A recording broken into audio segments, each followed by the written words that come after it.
Since we are wrapping up our trip around the world with Disney. Our first stop is the Frozen Ever After ride in the Norway Pavilion at Epcot's World Showcase. This ride is a log flume type attraction that takes riders through featured scenes of the 2013 animated film Frozen. Familiar faces like Anna, Elsa, Olaf, the trolls, Kristoff, and Sven are throughout the ride. The ride track in space is based off the old Maelstrom flume ride that previously was in its place. Now, if you remember that ride and then you ride the Frozen ride, it's pretty much the same ride experience with the Frozen theme as in what the ride does.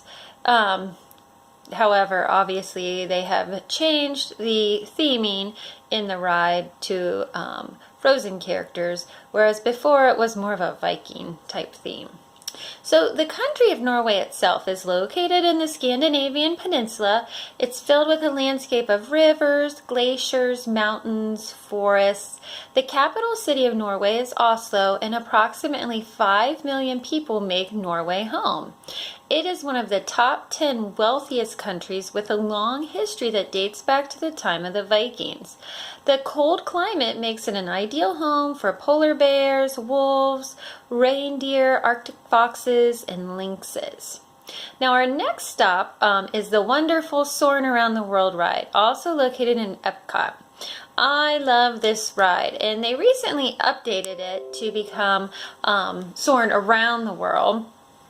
So it takes riders on kind of a flight simulator on a breezy adventure.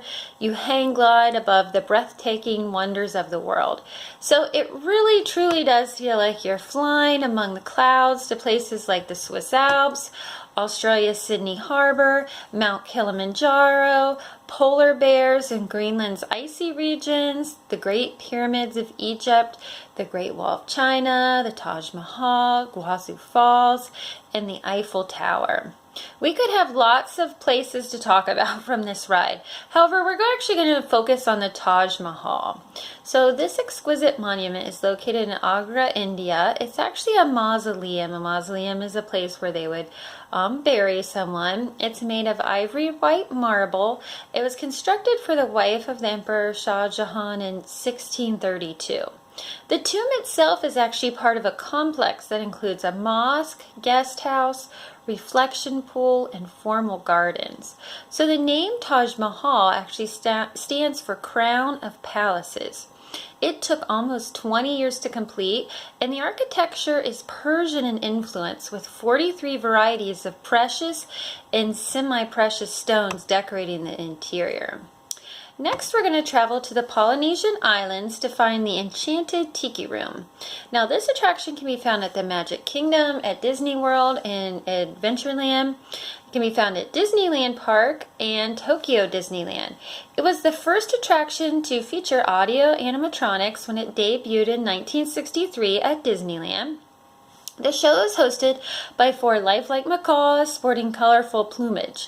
In addition, there's a cast of over 150 singing, talking, and dancing birds, flowers, tiki totem poles, and a magic fountain that is housed in the middle of the room. There are also 4 Polynesian gods at the perimeters of the South Pacific lanai in the room. Polynesia itself is a sub-region of Oceania. It's made up of more than 1,000 islands scattered throughout the southern portions of the Pacific Ocean. The people that live throughout this island chain are called Polynesians and share many of the same language, culture, and beliefs. Now, the Polynesian Triangle encompasses an area from the 3 points of Hawaii, New Zealand, and Easter Island. Now, we've already talked about Hawaii, but many of the smaller islands within and around this triangle include Samoa, the Caroline Islands, Cook Islands, French Polynesia, Tonga, Papua New Guinea, Bora Bora, Fiji, and the Auckland Islands. So if you've seen the Disney movie Moana, many of the customs and culture of the movie are taken from actual Polynesian life and beliefs. So now it's time to head to Mark Twain riverboats at Disneyland. On the Mark Twain riverboats, you're aboard a 19th century paddle wheeler for a leisurely ride down the river.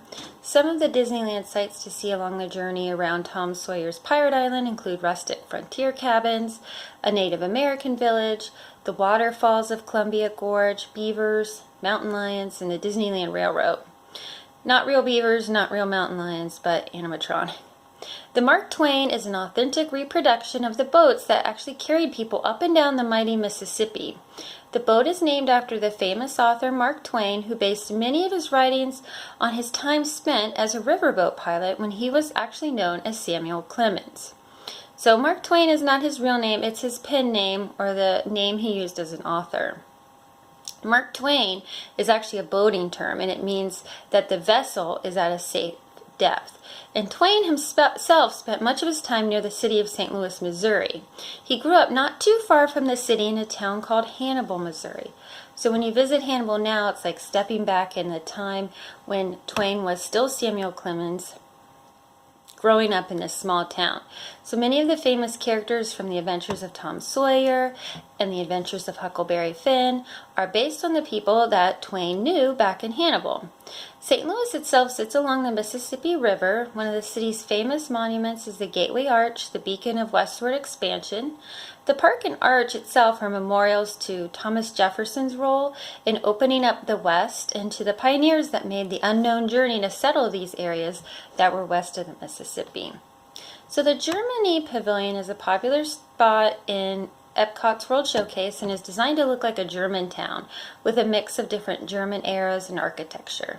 The Beer Garden sells traditional German food with an Oktoberfest theme featuring live Bavarian entertainment. There are also some small shops that sell German wares such as cuckoo clocks. An area near the pavilion houses a model German village with working model trains.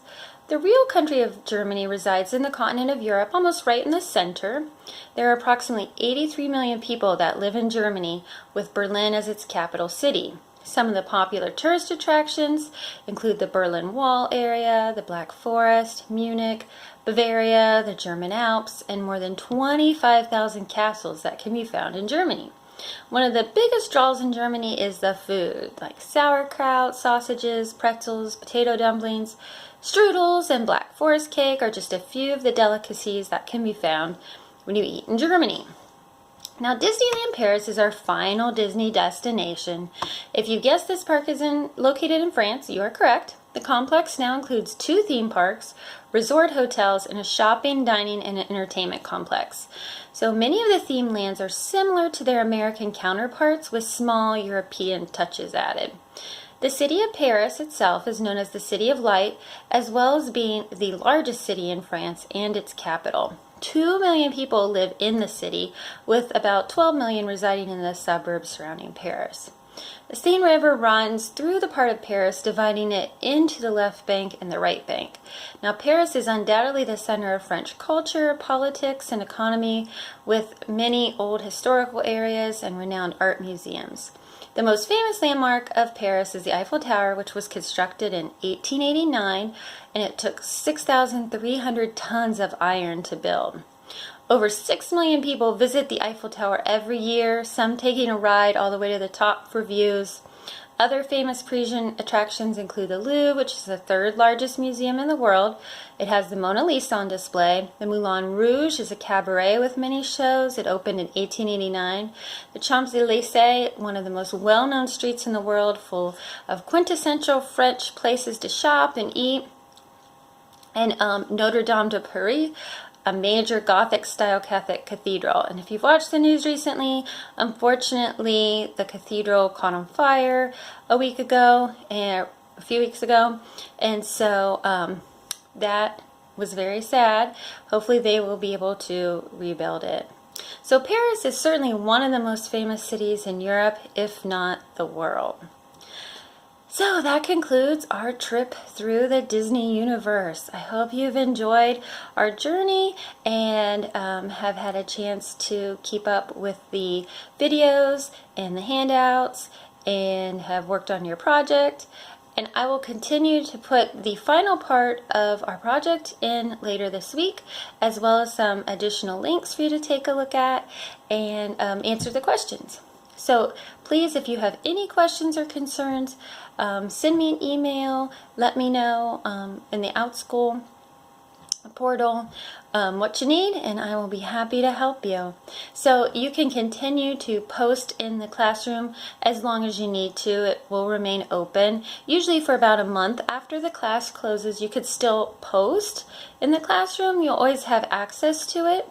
But if you need to get a hold of me after the period where you cannot post anymore goes by, then just send me an email or message me on OutSchool, and I can help you out with that. Or you could still send me assignments that way. So I hope you enjoyed the class, and I look forward to seeing you on another OutSchool class sometime in the future. Bye bye.